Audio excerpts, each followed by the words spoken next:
Leonardo Marzorati. Buenos días, buenas tardes, ¿cómo le va? Majo, ¿cómo estás? Buen día para vos, buen día para todos los oyentes, para todos los que están del otro lado de la radio, como cada miércoles, tomando contacto con este micro de reporte político, o reporte político de verano, como quisiésemos llamarlo, en un verano Claro. bastante movido en materia política. Seguro que sí, seguro que sí.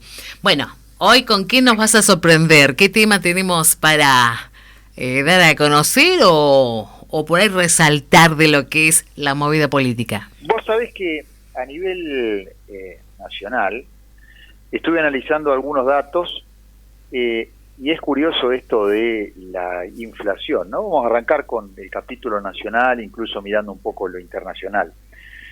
Lo que ha acontecido en estas últimas horas en Brasil, que no es menor, te diría que nos lleva a la reflexión un poco, porque es evidente aquello que marcábamos semanas atrás, en este mismo espacio, en este mismo micro, en donde nosotros desde estos micrófonos marcábamos en el escenario internacional la falta de representatividad de parte de los dirigentes.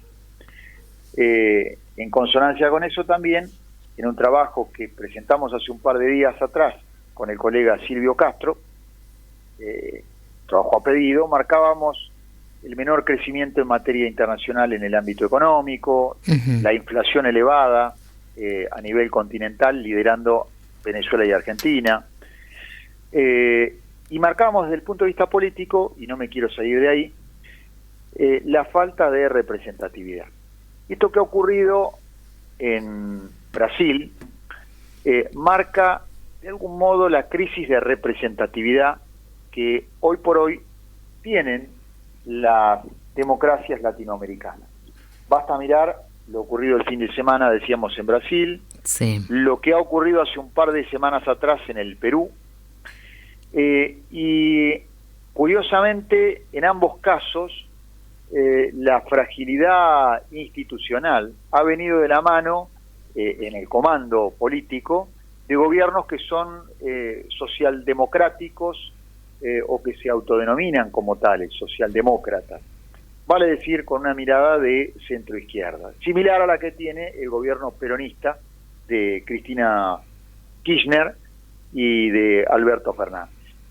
Entonces, es interesante analizar, por un lado, el apoyo internacional que ha recibido en cada uno de los casos, tanto en Perú, que tiene un modelo de constitución distinta al brasilero, pero el apoyo internacional al sistema democrático, y para dentro de cada uno de estos países, la falta de un liderazgo sostenido, contundente, para evitar esa crisis de representatividad que se ha dado. Fundamentalmente en el caso de Brasil, llama muchísimo la atención, sí. y es un caso bastante parecido al argentino, en donde en materia política hay una gran grieta, como nos gusta mencionar a nosotros, y esa grieta ha llevado a episodios violentos como los que ocurrieron en Estados Unidos hace un tiempo atrás, cuando el presidente Trump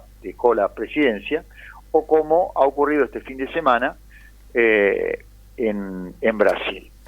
Esto es importante marcarlo porque, por un lado, lo que hace es servir de modelo respecto de las precauciones que hay que tener de cara a este año que estamos arrancando, y teniendo en cuenta que, de acuerdo a las encuestas, no sería descabellado el pensar, repetimos, al día de hoy, 11 de enero, Sí. Que exista un cambio en el color político del gobierno o del Poder Ejecutivo a nivel nacional a partir de diciembre de este año en nuestro país. Entonces, hay que tener en cuenta, me parece que la clase dirigente, sobre todo quienes, teniendo en cuenta esto de las encuestas y teniendo en cuenta el tipo de declaraciones que están realizando, hay que tener presente y hay que ser precavido en ese tipo de comentarios. ¿Por qué? Porque es probable que, existe cierta posibilidad de que hacia fines de año Juntos por el Cambio se haga, si las cosas siguen como hasta acá, del gobierno a nivel ejecutivo y de acuerdo a lo que marcan las encuestas. Y curiosamente a quien el gobierno nacional, el Ejecutivo Nacional, Alberto Fernández y Cristina Kirchner, están haciendo responsables de estos trágicos hechos en materia política, es a la derecha bolsonarista que no está en el Ejecutivo, Sí. es decir, al comando de la presidencia de Brasil en este caso, no está en el Ejecutivo y por lo tanto lleva adelante estos hechos de violencia.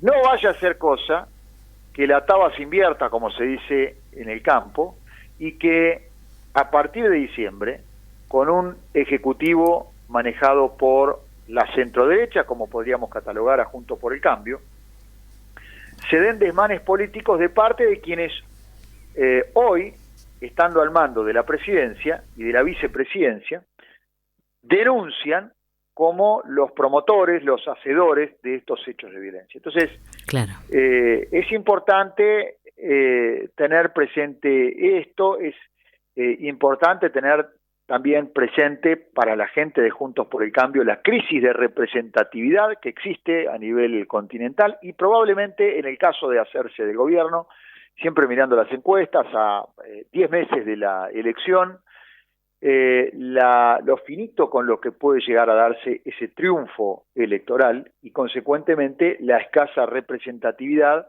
como para hacer cambios de fondo, sumado a las dificultades históricas, políticas, en el caso de la Argentina, que han debido enfrentar aquellos gobiernos que no son peronistas, ¿no? Es decir, el peronismo se caracteriza por la permanente movilización en las calles, por hacer casi inmanejable el país para aquellos gobiernos que no son de su color político. Incluso diríamos hoy, que diría en off Alberto Fernández, ¿no? Mate de por medio y sin ningún micrófono, que se le está volviendo casi imposible manejar el gobierno con la oposición de con la oposición de una parte de su propio espacio político, fundamentalmente los vagos de la cámpora, ¿no? Claro. Que acá en la provincia también tenemos encabezados por Doñate, por Larraburu, etcétera, y que a nivel provincial acompañan también al senador Beretilnec y a la gobernadora Carrera. Entonces, en este espacio me parece importante marcar la fuerte crisis de representatividad que se ha dado. Y esta crisis de representatividad que también veamos una diferencia importante en materia de la estructura económica argentina y la brasilera, que a pesar de ello no ha sufrido connotaciones trascendentales la economía brasilera en lo que va de la semana. Es decir, a pesar de los hechos políticos que ocurrieron, la economía brasilera ha seguido con ese perfil de crecimiento que se especulaba hacia finales del año pasado, y los bonos del gobierno brasilero tampoco han sufrido merma. Es decir, esto marca un poco la consistencia económica de modo independiente de la coyuntura política en el caso de Brasil, cosa que no ocurre en nuestro país, ¿no? Yo me meto más un poco en lo local y uno, lo mencionábamos también la semana pasada, la semana anterior, como la semana pasada, hasta la semana pasada, bueno, sigue con la misma inercia, se hablaba de que Massa estaba parando esa espiral inflacionaria, se esperaba más o menos lo mismo para enero y dio alrededor de 5 puntos y que consecuentemente con Massa en el gobierno ya era otra cosa y que como consecuencia de eso la situación de a poquito se iba enderezando. Si veamos que ya entramos en el 4º año de gobierno del gobierno peronista y no le ha encontrado la vuelta, es decir, hace 4 años que están tratando de encontrar la vuelta y de hace 4 años que la culpa es del gobierno anterior, de Macri. Es verdad. Y en el medio, con una desaceleración mínima de la inflación del 7% a un 5% y pico, a un 5 y pico por ciento, números dudosos quiero decir, porque quien maneja el INDEC hoy forma parte del mismo espacio político al cual refiere el ministro de Economía, Sergio Massa, es decir, el Frente Renovador, con lo cual déjenme a mí tener cierta duda respecto de los números reales que presenta el INDEC o que ha presentado el INDEC en estos días, y que consecuentemente, según ellos, hay una mínima desaceleración de la inflación, y esto empieza a catapultar, decíamos, operación mediática de por medio, paga por supuesto, esto empieza a catapultar a Massa como uno de los candidatos a presidente por el espacio peronista del Frente de Todos. Como decíamos y como se lo conoce tras bambalinas a Massa, ventajita, siempre tratando de sacar alguna ventaja, es el pibito canchero, ganador, el lindo, el que supera todo, es un rugbyer que ventajea a todos, porque él tiene la ventaja de todo y evidentemente desde este lugar, entonces hoy, del Ministerio de Economía, está tratando de plantar su candidatura como presidente. Pero decíamos, en materia económica, la Ciudad de Buenos Aires dio hace un par de horas el índice inflacionario, dio un 5,8. Si uno mira hoy, si entra a algún portal, puede observar que el dólar blue, el dólar libre, está en el orden de los 360 pesos. Si miramos cuál es la jubilación mínima en la Argentina, es de 60.000 y pico de pesos, no llega a los 61.000 pesos. Si miramos cuál es el salario mínimo vital y móvil, es de 65.000 pesos. Si miramos cuál es la canasta básica familiar para no ser pobre, es de 145.000 pesos. Si vemos cuál es el índice de pobreza e indigencia en la Argentina, está girando alrededor del 47%. Y uno empieza a observar desde los medios, o desde algunos medios, que Massa es el candidato con mayor potencialidad para ser candidato a presidente y con posibilidades de pelear, si se quiere, la elección a quien se ponga del otro lado. Entonces, vemos la fragilidad política con la cual se mueve el gobierno nacional. La oposición también tiene que tener presente esto, pero también a uno como ciudadano, cuando uno ve todos estos números, dice, la puta, o sea, estos tipos viven en un termo. Recordemos lo que mencionábamos la semana pasada, ¿no? Lo que gana un legislador provincial, alrededor de 1 millón de pesos, provincial, lo que gana un ministro de la provincia, la ministra de Seguridad, el ministro de Gobierno, siempre en blanco, no estamos hablando nada más que de lo que tiene que ver con el blanco, alrededor de 900.000 pesos. Entonces, claro, con todos estos números, ¿cómo no van a estar aislados de la realidad estos tipos? Claro. ¿Cómo no van a estar aislados de la realidad y cómo no van a terminar de entender que el discurso político no pasa por ahí? El discurso político no pasa por el juicio a la Corte, como nos quiere hacer creer el peronismo. El discurso político no pasa por la confrontación con las corporaciones. Eso no promueve la desigualdad, como nos quiere hacer creer Cristina Fernández de Kirchner, Alberto Fernández, el mismo Soria, desde la cartera de Justicia. Como el discurso político no pasa por apartar a la jueza Capuchetti de la causa por el atentado a Cristina. El discurso político pasa por esto que estamos mencionando, es decir, por la realidad, por la cotidianeidad de cada uno de nosotros, que nos cuesta un Perú el poder no entrar en la línea de pobreza. Ya no estamos hablando de llegar a fin de mes, estamos hablando de no entrar a la línea de pobreza. Claro.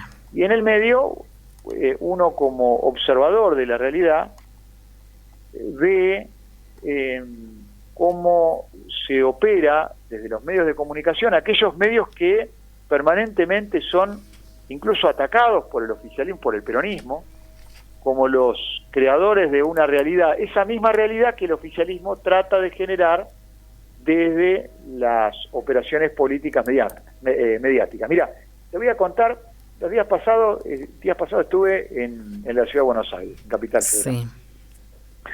Caminando, me cruzo en Belgrano, Arribeños y Virrey Loreto. Hay un encuestador peronista y analista político muy reconocido dentro de la estructura peronista. Aquellos que están en el mundo político rápidamente van a saber a quién me refiero, lo van a ubicar. Hugo Aime, ha escrito muchos libros, incluso políticos, vinculados con los temas de los procesos selectivos y demás.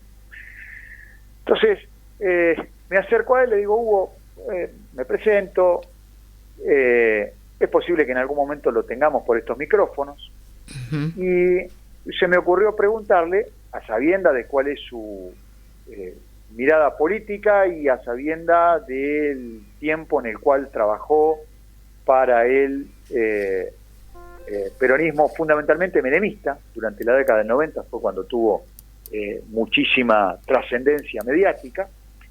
Entonces le digo, bueno, una pregunta que habitualmente hacemos quienes nos gusta la política, o quienes estamos en la política, y bueno, ¿cómo la ves? ¿Cómo la ves a nivel nacional? Dos cosas me dijo, y uno, conocedor de esto, tiene que aprender a leer entre líneas, ¿no? Sí. Dice, bueno, en primer lugar falta mucho.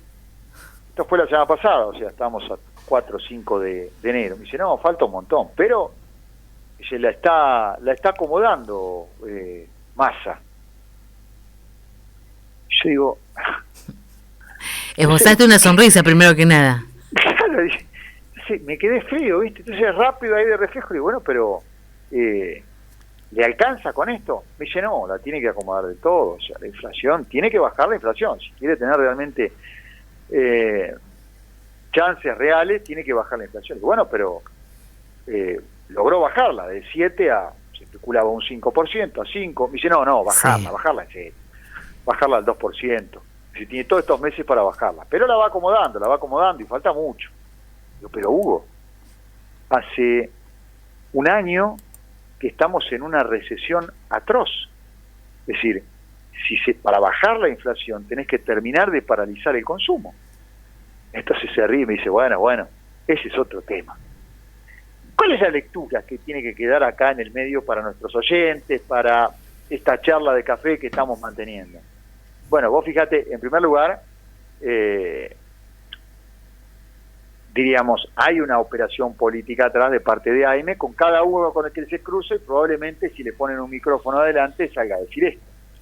El trasfondo es que, bueno, evidentemente para terminar de frenar la inflación, va a ser necesario terminar de generar un proceso recesivo. Nosotros lo mencionábamos en estos mismos micrófonos con el especialista en materia económica que tenemos en Reporte Político, Diego García, nos venía dando los reportes lentos de parálisis que soporta la economía argentina. Esto va a provocar que con el correr del tiempo, es verdad, va a haber una desaceleración de la inflación, pero como consecuencia de la desaceleración de la economía, eso va a significar más desempleo, eso va a significar más pobreza. Entonces ahí el difícil equilibrio para la materia económica, sobre todo con una economía que está absolutamente cerrada a la venida de capitales extranjeros para generar producción real, como la Argentina desde hace 4 años. Es decir, hasta que no se abra la posibilidad, no se creen las condiciones como para que aquel que esté dispuesto a invertir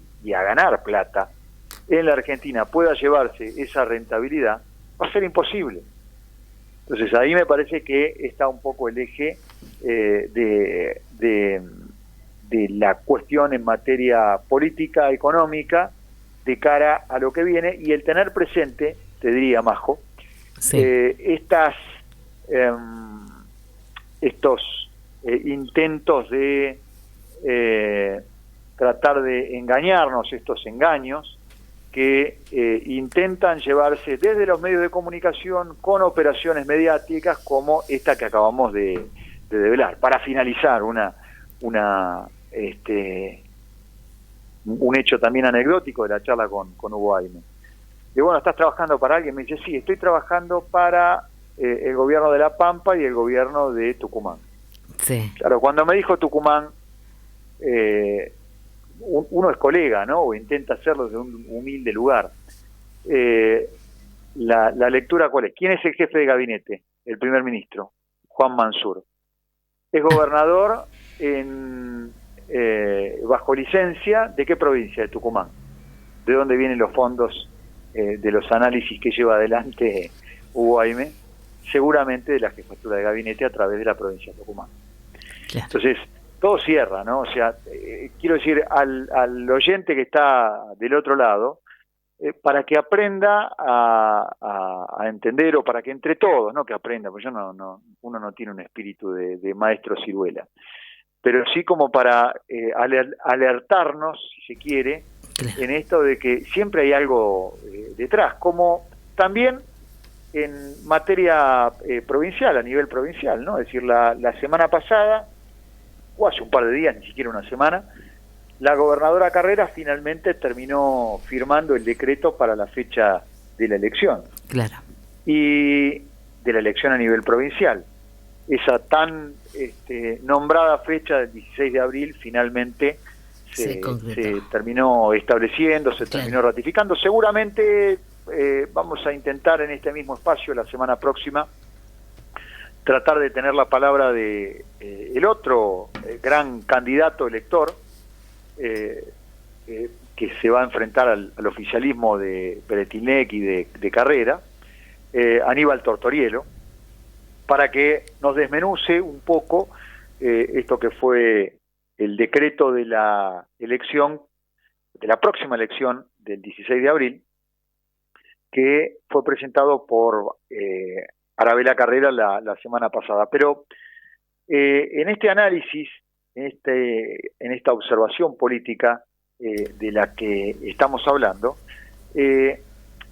tampoco es menor, ¿no?, el tratar de entender ese juego político que llevó adelante hasta tanto pudo la misma gobernadora.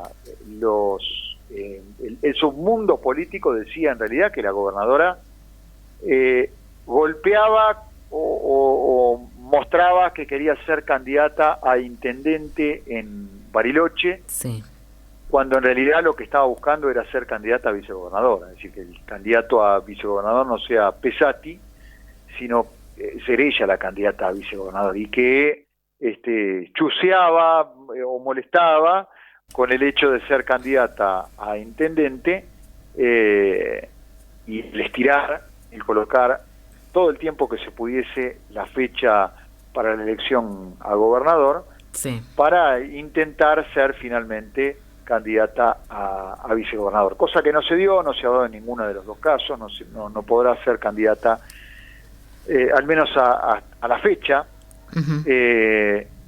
a intendente en Bariloche, y tampoco va a poder ser candidata a vicegobernador, tal cual, si bien las listas no han sido oficializadas, tal cual lo ha comentado el mismo senador Peretilnec. Pero si uno repasa, y tengo enfrente un poco lo que tiene que ver con los plazos que establece el decreto para la fecha de la elección, decíamos, el 16 de abril de este año sería la elección a gobernador y vicegobernador, sí, también la elección de los 46 legisladores, un detalle no menor, habida cuenta que los legisladores por el circuito, aquí en el Alto Valle, y habrá que ver qué es lo que ocurre finalmente con Lavín, si será candidato a legislador y eventualmente en qué estructura, es decir, si va por la lista Sábana, si va por el circuito, en primer lugar si es candidato, y en segundo lugar si es candidato en dónde o por qué, por el circuito o por la Sábana, y si es por la Sábana en qué lugar. Esto es un poco lo que vamos a elegir, los 46 legisladores, decíamos, y también la elección de los 36 comisionados de fomento que hay a lo largo y ancho de la provincia. El decreto lo que establece es que aquellos municipios que no voten en la misma fecha en que se elige gobernador, la provincia ofrece un segundo servicio electoral, es decir, una segunda fecha de la elección para intendentes municipales, establecida para el 11 de junio. Lo que mencionamos acá es que la provincia ofrece esa segunda fecha electoral para los municipios que no adhieran a la fecha del 16 de abril como fecha electoral municipal, y lo que mencionamos también es que quien paga ese servicio electoral es la provincia. Entonces lo que hace es aliviana el costo electoral que significa para ese municipio el llevar adelante la elección, en este caso municipal. Claro. Bueno, por lo pronto Lavín aquí en estudio ya dijo que se van a hacer las elecciones aquí en la localidad en conjunto con las de provincia, y así también lo dijo Ditela. Bueno, lo que ocurre es que Ditela tiene la facultad como para poner la fecha, y acá con Ditela decimos, tiene la facultad de poner la fecha, pero no ha mencionado que no va a ser candidato, es decir, ya él mismo se ha bajado de la posibilidad de ser candidato. Probablemente cuando uno mira la política y observa que, mirá, todo se maneja a través de encuestas.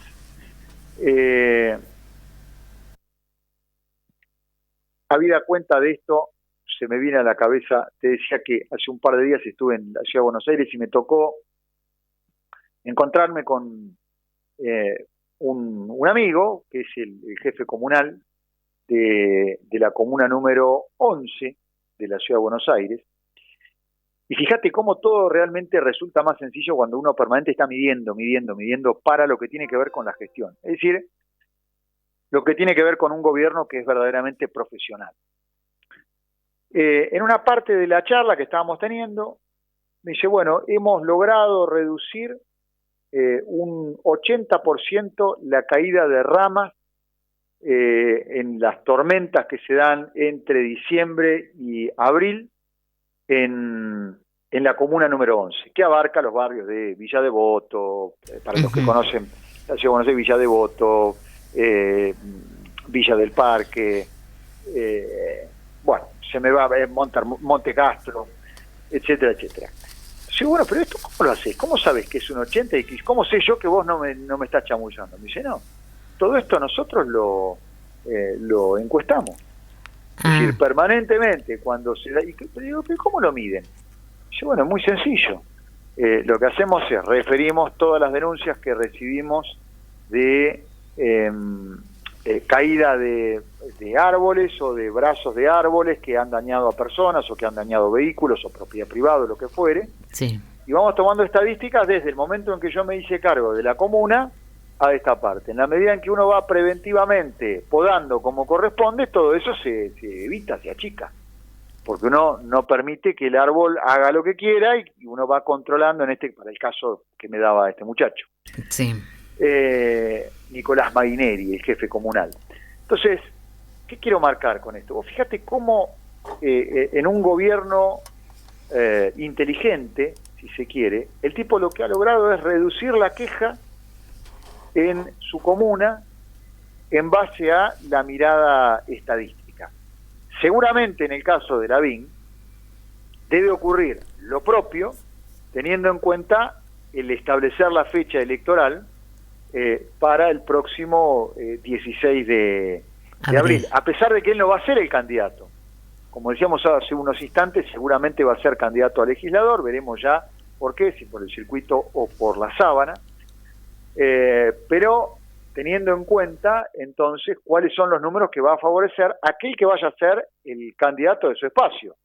Y acá la gran incógnita, ¿no? Es decir, si a nivel local vamos a tener un único candidato, se hablaba de que puede ser Amati, o si eventualmente esto se resolverá con una confrontación, me imagino que en base a encuestas también, claro, sí, con algún otro referente de ese espacio para encabezar el oficialismo el próximo 16 de abril. Habrá que ver, falta todavía para eso. Vamos a ver, Majo, si también podemos tomar contacto, ¿no? Porque para el oficialismo es un gran berenjenal esto de nivel provincial. Pensemos, lo mencionamos hace un par de semanas atrás, a nivel provincial, Juntos Somos Río Negro, que no es otra cosa que un brazo del peronismo kirchnerista, A nivel provincial, decíamos, Beretilnec va a encabezar, la gobernación como candidato a gobernador por Juntos Somos Río Negro, y también por el espacio que lleva adelante Martín Doñate, que suele denominarse o suelen ser acompañado por el Frente de Todos. Y a nivel local habrá que ver qué es lo que pasa, es decir, qué pasará con Beatriz Rodríguez, por ejemplo. ¿Acompañará la figura del candidato oficialista que emerja o que sea ungido por Mariano Lavín? Recordemos que hoy me cuesta imaginar la imagen. Berenjenal. Y acá lo que quiero marcar para el que está del otro lado es que este tipo de alianzas, miremos lo que le pasa a Alberto Fernández, permanentemente, casi es ingobernable ese Frente de Todos, los peronistas son ingobernables. Imagínate si dentro de la propia estructura peronista tenés distintos movimientos. Bueno, fíjate lo que le pasa a Alberto Fernández, no fíjate lo que le pasa, pensemos lo que nos pasa a nosotros como ciudadanos, claro, que tenemos que soportar a estos tipos, que cobran millones, que viven en una nube de pedos, en la estratosfera, pensando que los problemas pasan por las cuestiones judiciales que a ellos le pasan, claro, y no resuelven un pito. Tal cual. Hay que tener cuidado porque eso replicado a nivel provincial va a ocurrir lo mismo. No va a faltar el momento en el cual van a empezar a echarle la culpa. ¿A quién le va a echar la culpa a Beretilnec? ¿A quién le va a echar la culpa a Carrera? ¿A quién le va a echar la culpa a Lavín? ¿A quién le va a echar la culpa a Beatriz Rodríguez? Entonces, cuidado, porque todo este tipo de alianzas sirven para ganar elecciones, pero la experiencia inmediata, no miremos hacia atrás tampoco. Claro. O sea, no miremos esa alianza que terminó mal en el 99 con el acompañamiento, si se quiere, en las calles del peronismo militante, ¿no? O sea, las dos cosas, la crisis económica y la furia que estableció el peronismo de Duhalde y compañía en su momento para terminar de desestabilizar a un gobierno débil. Entonces, esto mencionémoslo. De eso no habla, que me viene a la cabeza, el oficialismo a nivel nacional. Cristina no habla de eso, Alberto no habla de eso, de lo que ocurrió en el año 2000. De eso no, es solamente Costec y Santillán, nada más que eso. Bien. Entonces, realmente es un panorama complejo, pero decíamos, y ya para ir finalizando, que se estableció entonces en este decreto las fechas para elección de gobernador y vice. Para redondear, elección de gobernador y vice 16 de abril. Segundo servicio electoral, lo que explicábamos recién, el 11 de junio. Importante, detalle no menor, seguramente si tenemos la posibilidad de hablar con Tortorero la semana próxima vamos a estar tocando este tema.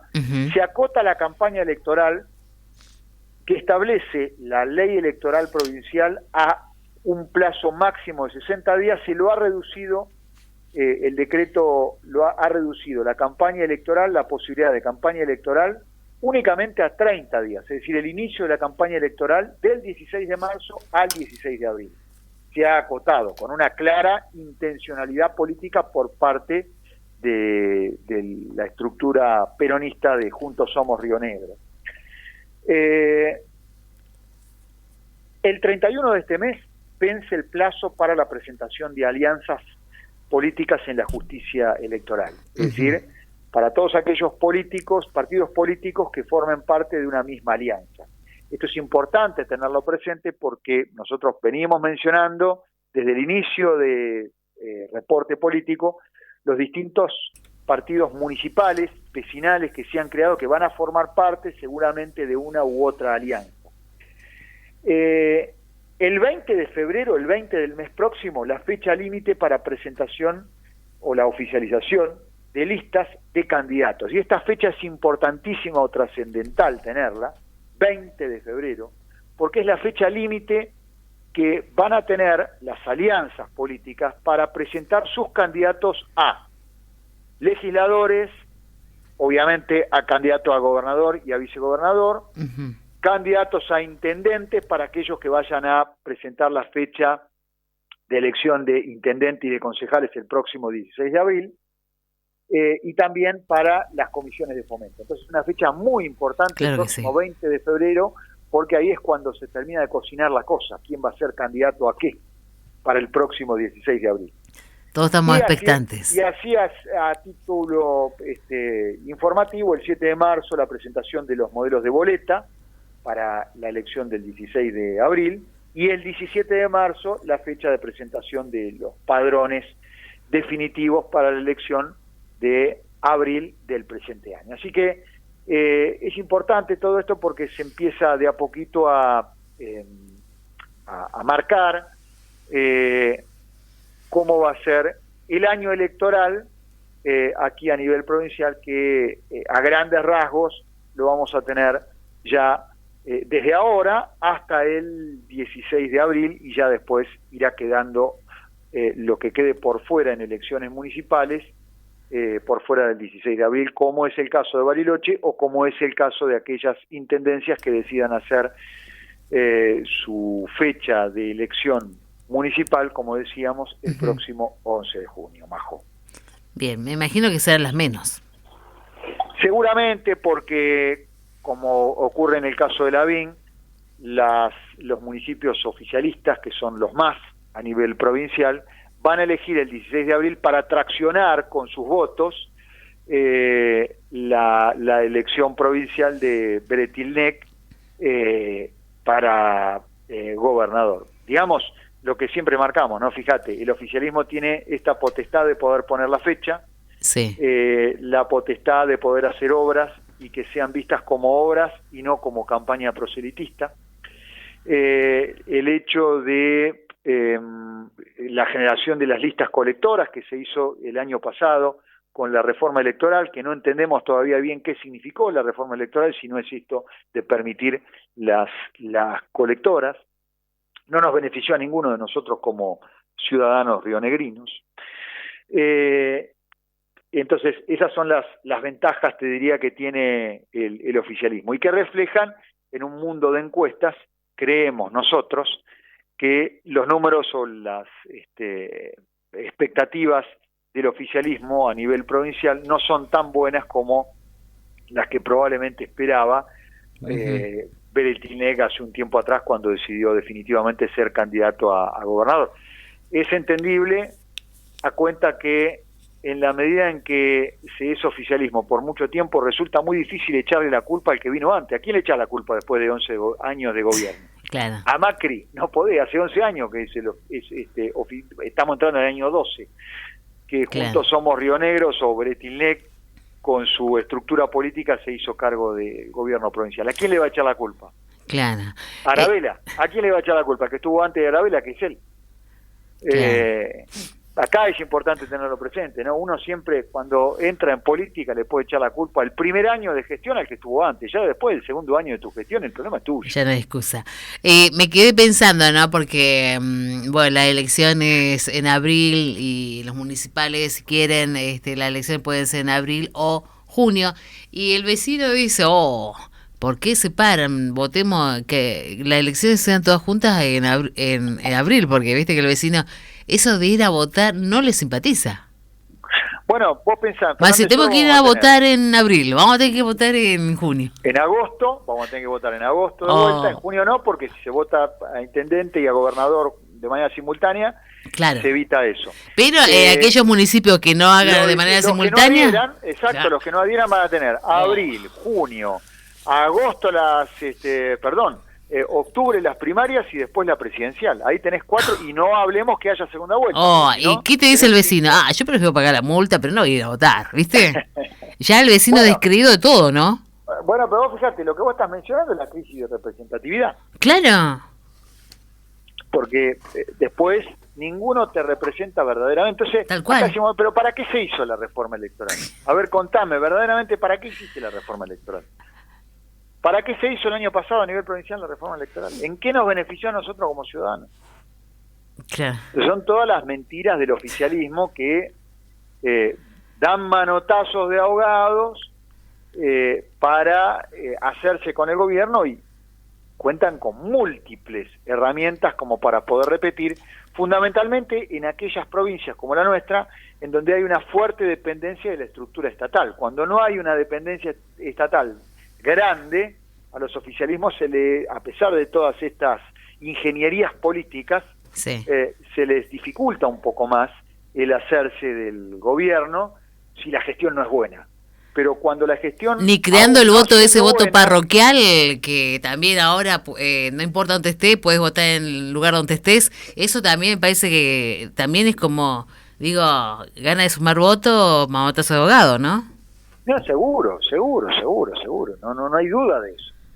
Pero es importante, uno tiene este pequeño espacio de reflexión, el invitar a los oyentes independientes, así como nosotros somos libres pensadores, y vaya que aquellos que nos escuchan o los que lo hacen en la semana a través del canal de YouTube que tiene la radio, si no queda reflejado que somos libres pensadores, analicen a la hora de votar, porque después estos mismos tipos son los que se tienen que encargar de crear, si uno no depende del Estado, las condiciones para que cada uno de nosotros que somos independientes en materia económica del punto de vista estatal, nos vaya de la mejor manera posible. Lo que más le conviene a un político de turno es que todos dependamos del Estado, que dependamos de la teta del Estado, porque si no está él, se corta esa teta del Estado. Y es justamente lo que hay que evitar, porque eso es lo que genera de más pobre. Mira, esa dependencia estatal, con la creación de subsidios,